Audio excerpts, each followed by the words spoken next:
Jai Bhim, Jai Mulyavasi, Jai Samvidhan, Jai Bharat. Today is Sunday, and once again, welcome you all to MNT Primetime Session in English. Today also we are going to discuss a very important topic. And as all of you know, the general elections are being held in India from 19th of April, and it will last up to 1st of June 2024 in 7 phases, and it will elect almost 543 members of the Lok Sabha. So everywhere, the wave is of elections. So everywhere voting is going on, and already 2 phases of the elections are over, and the entire country is being facing this election environment, election overall election scenario everywhere. So today also we are going to discuss a similar topic, specifically the governing party versus governing class. So understanding India's politics and governance requires an examination of how politics and governance occurs. So how Indian politics and how India is governed. That is what today we are going to discuss. And we had with us a very prominent personality along with us. So the topic that we are going to discuss is difference between politics of governing party and politics of governing class, which is best for Mulnivasi Bhojans. And today we had with us Dr. P. Komla ma'am, who is a member CEC-BAMCEF, and she is going to discuss along with us on this particular topic. So without wasting time, let me invite Dr. P. Komla ma'am to our studio. Jai Bhim, Jai Mulnivasi, Jai Samvidhan ma'am. Jai Bhim, Jai Mulnivasi, Jai Samvidhan sir. Very happy to welcome to MNT News Network. Of the MNT News Network, sir. Very apt topic chosen by you in this period of elections, sir. Thank you. Thank you, ma'am. So, as already I told that the overall election scenario is there in entire country. So, we would like to know from you about these elections, and particularly how these elections are happening, and how how the governing party, basically, as well as the governing class, how does it matter? So, first and foremost, we would like to let you know from you, how does the politics of governing party it differ from the politics of the governing class? What you would like to say, ma'am? As you know, the politics of a governing party focuses on the interests and agendas of the specific political organization in power. While the politics of a governing class involves a broader network of influential actors who shape the public policy and decision-making process. For example, governing party is a party which has won the elections and formed the government. Its tenure is about 5 years in India. The governing party may change from election to election, but governing class is different from the governing party. The governing class influences the policies of the governing party. That means they influence the politics such a way that they get the policies in favor of them by the government.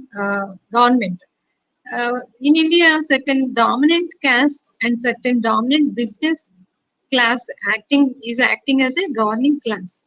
It influences the government in such a way that they give the policies in favor of the dominant caste and the governing class. The political party is immaterial for them. Whichever government is there in power, they can influence the government and they can get the favor of the government. Such is the politics in nowadays. Yeah. As far as India is concerned, India is a democratic republic country, and here democracy works. So, as far as the democracy, what it means is that it is a participation of each and every individual with the help of representatives, and the individual citizens are sending their representatives with the help of the political party to govern themselves as a governing class. So, how do you see basically this governing class?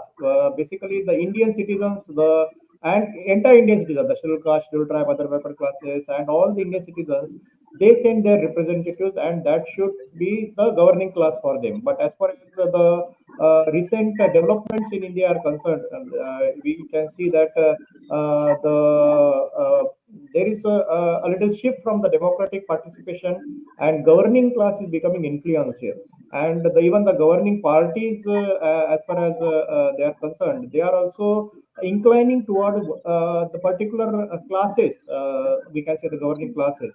So these governing classes, specifically if we see the majority of industrial revolution, it has entirely shifted from government to Adani Ambani. So, and they are now becoming a governing class, governing influential class. So, from your perspective, what are the potential consequences of the politics of the governing party as far as the marginalized communities like scheduled caste, scheduled tribe, other backward classes, and the religious minorities are considered? What are the potential consequences of this governing politics of this governing party? How do you see, ma'am? Yes. The politics of the governing party, that is, which party is in the government, they may prioritize certain segments of society over the others, neglecting the needs and interests of the marginalized communities like the Moolivasi Bahujans. This can perpetuate social and economic inequalities and exacerbate systemic injustices. But where the governing class, when it is uh, influencing the government, it is prioritizing themselves only, but not the weaker sections, or making any good to the basic low strata people in the society.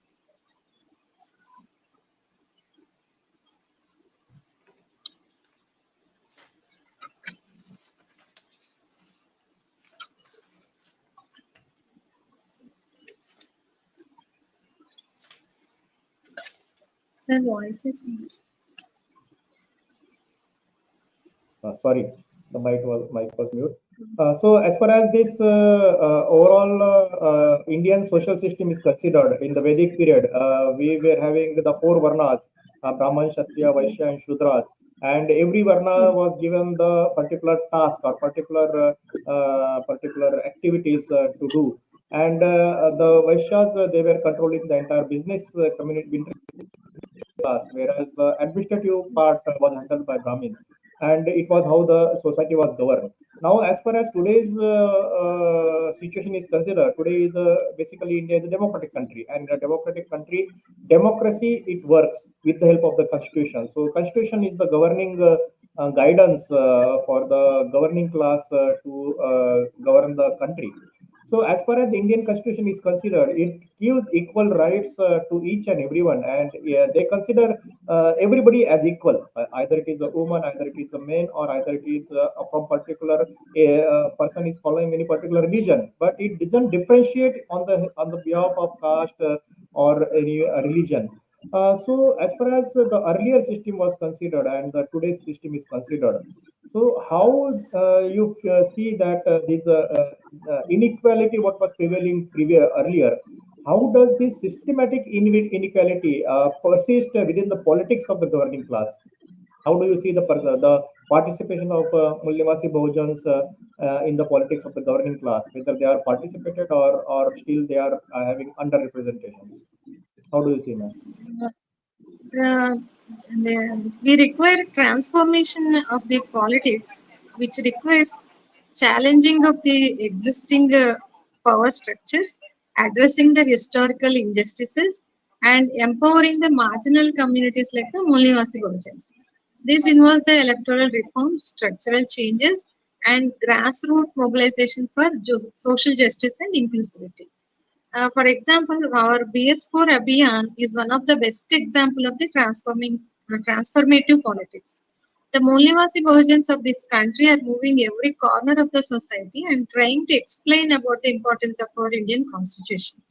We are seeing its influence, and the social polarization is started not in favor of political parties but in favor of our Indian constitution. Every community started talking about the Indian constitution. Our Chief Justice of India uh, also gave a call to come out onto the streets to protect the Indian Constitution. Continuous awareness, mass mobilization, continuous social education, participation of educational class in the mass movements will transform the politics of the governing party. At the same time, governing class will be influencing to some extent, but it also will get set right due to the right perspective of the politics by the governing parties. Right, right.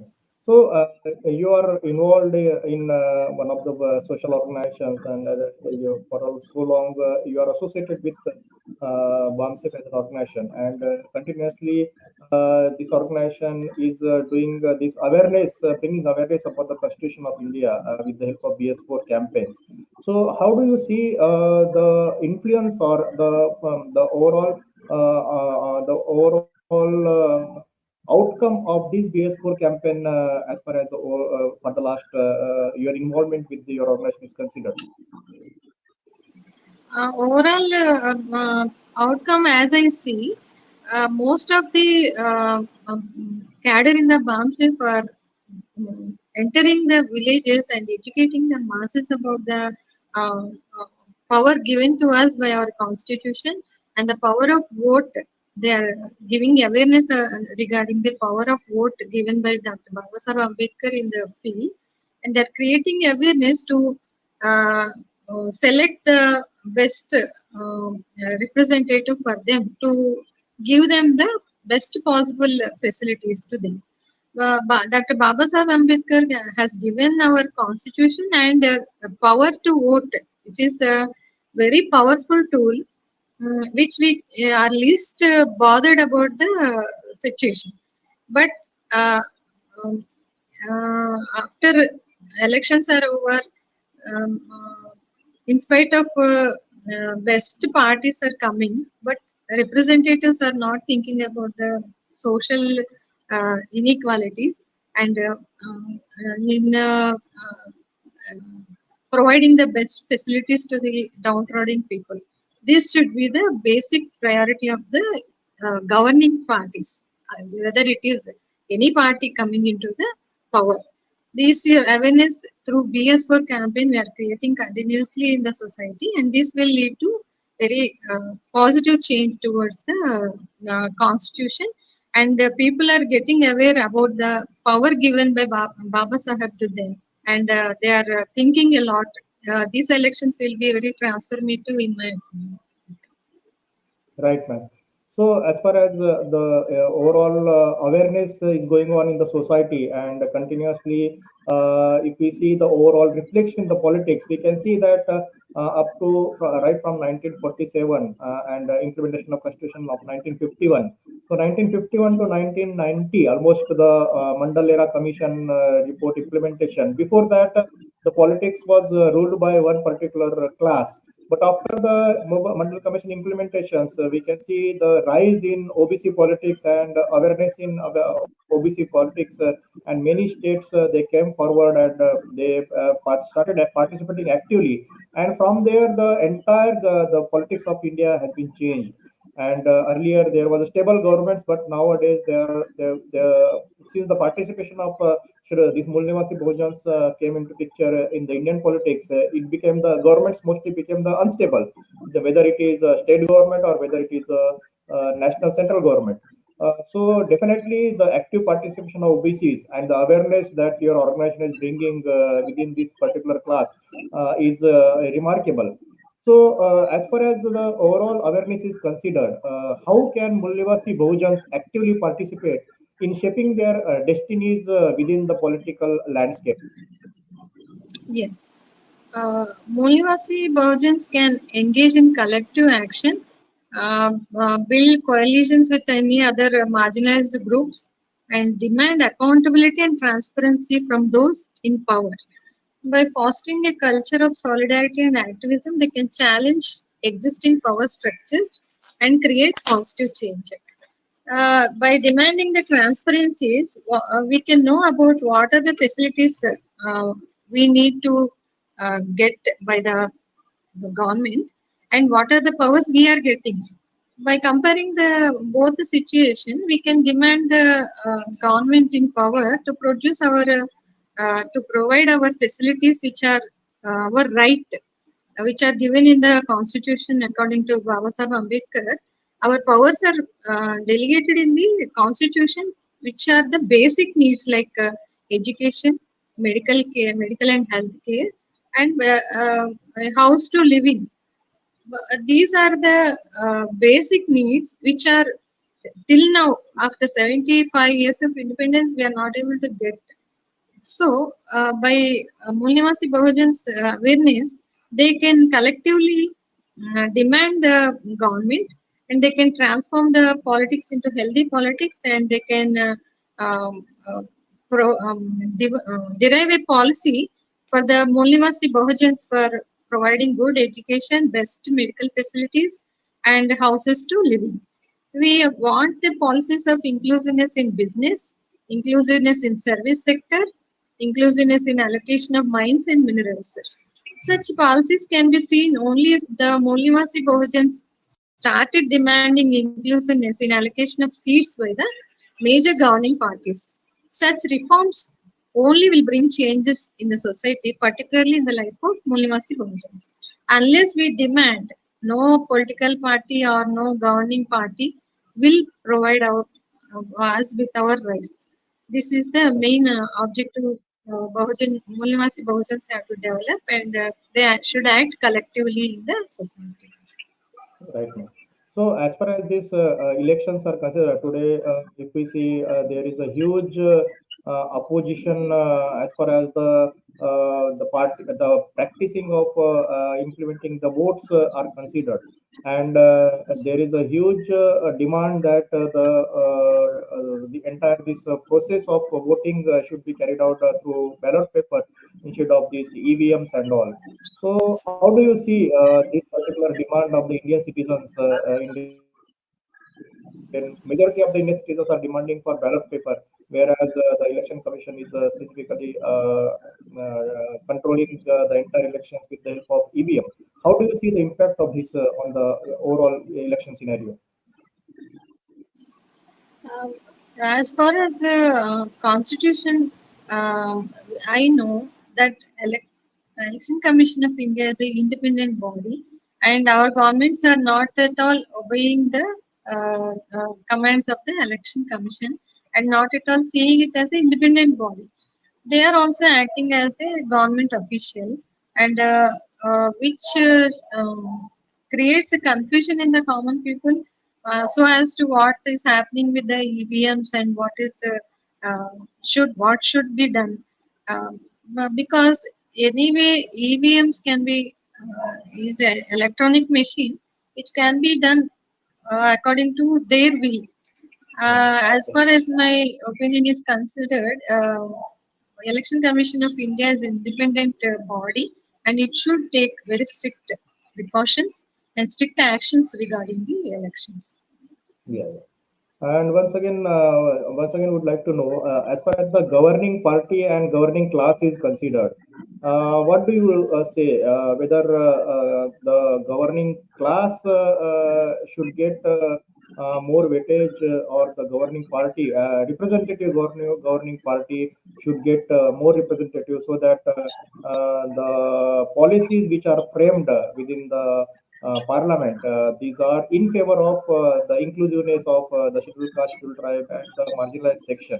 So, from that point of view, how do you see if the entire wealth of the country is controlled by few individuals? How do you see the impact of this in coming days? Because the governing parties are in control of the governing class, we are seeing such a bad situation in our country. As we know, when the government is strict in its implementation of the rules and regulations, we will not be like this in our country. When we see other countries, uh, every citizen is aware of their rights, and they will raise a question against the government. But in our country, nobody should raise voice against the government, and nobody is allowed to do such a action. But uh, our BAMCEF organization is raising continuously our voice against the inequalities in our society and inequalities done by the respective parties or political parties or governing classes or governing parties to uh, bring an equality in the society as described by Babasaheb Ambedkar. Our movement, entire movement is about to bring equality in the society regarding downtrodden people or any rich man. They should be equal in the opportunities or any rights as concerned. Right. Right, ma'am. One more thing, ma'am. As far as the women society population is considered of India, it almost considered of 50%, more than 50% of the of the entire society population. So, how these ladies class or woman class can be influential in this particular overall social organization or political organization is considered or political party is considered, how their presence can change the entire political scenario. Can you think in this particular direction, or will it impact in any direction if 50% of the seats are reserved for women in the parliament? What impact you can see? Yes. Our politics are only unidirectional politics, but we should be efforts to create pressure on the governing parties to get our minimum basic needs. We should create a pressure on the representatives who are elected by us and to raise our voice in the Lok Sabha or Rajya Sabha and in the state also. We should create a pressure politics which will be favorable to the society as a whole and downtrodden people as a special case. The politics, as we design politics, will be in the same manner. So, Mullivasi Bahujans should be collectively created awareness about the rights given in our constitution, and they should be able to create a pressure politics on the governing class or governing parties also. Collective action is the only solution to the um, healthy politics in our country. Right, right, right. Actually, definitely, if 50% Indian women they are well aware and they are executing their rights, their power, and even in the vote share, if they are equally represented and they play active role in the Indian politics, definitely the entire scenario of the country can change. And that is the need of the time that Indian women also should be given adequate representation in the Indian politics as far as, because the entire policies and the basic problems of the Indian citizens are considered. These are known by the lady of the particular family. So definitely she can impart or she can give more emphasis on how the policies can be framed up, whether it is medical, whether it is education, whether it is science, or whether it is development of individual family or individual society. So because she is facing these problems day to day, so definitely her involvement will have more impact, and every political party should think in giving adequate representation to the indigenous women so that framing arrangements can be altered, and more policies can be brought in favor of the marginalized sections of the society. At the last, I would like to know your message to our Mulnivasi Bhojan Society members as far as the today's scenario of the entire Indian political change is considered. What message you would like to give to our viewers?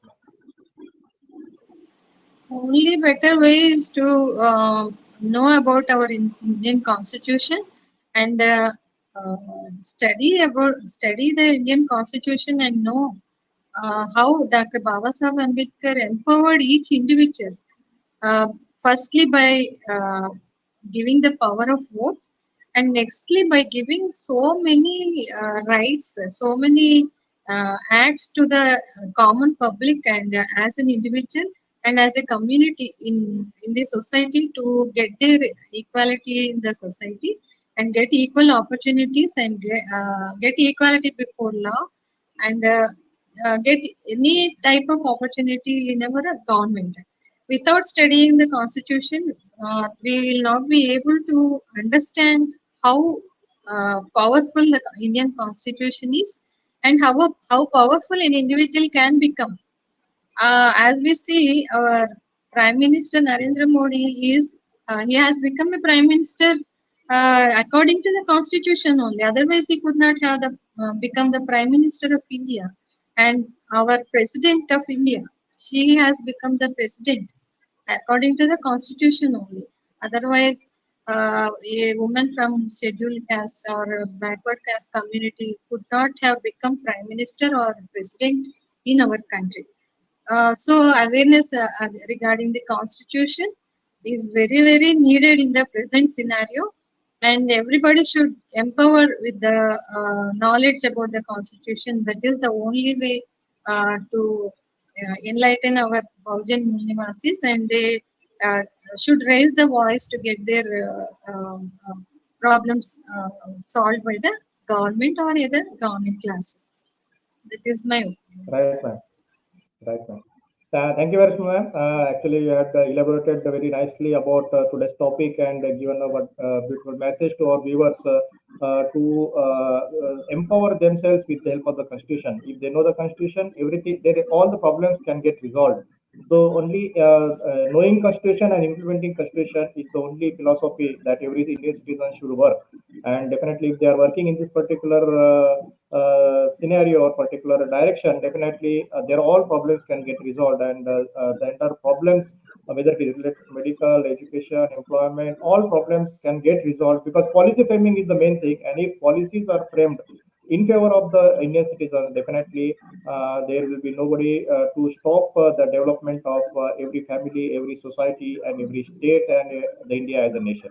Thank you very much for joining today, ma'am. And we hope in future our sessions also you will join, and you will enlighten our masses as far as the overall awareness is concerned. Thank you very much for joining today. Jai Thank Bhim, you, sir. Jai Jai Mulya. Bhim, Jai Mulya.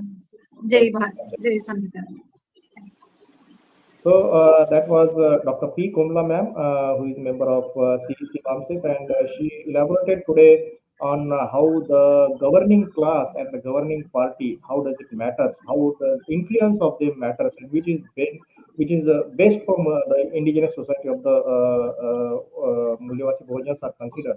So definitely, as far as the wealth of the overall country is consolidated at few hands, definitely it is going to hamper the overall development of the society. So it should be a distributed society. That was what the distributed wealth system that has to be developed within India. And if it is there, then definitely there will be a proper development of the society as well as India as a nation. So this video will be there at this particular link. All the viewers are requested to watch this video and share this video within your circle, within your social media, and within entire social network, so that this important information is passed on to each and everybody. Thank you very much for joining today. Tomorrow again at 8:30 we will meet. Jai Bhim, Jai Mulnivasi, Jai Samvidhan, Jai Bharat.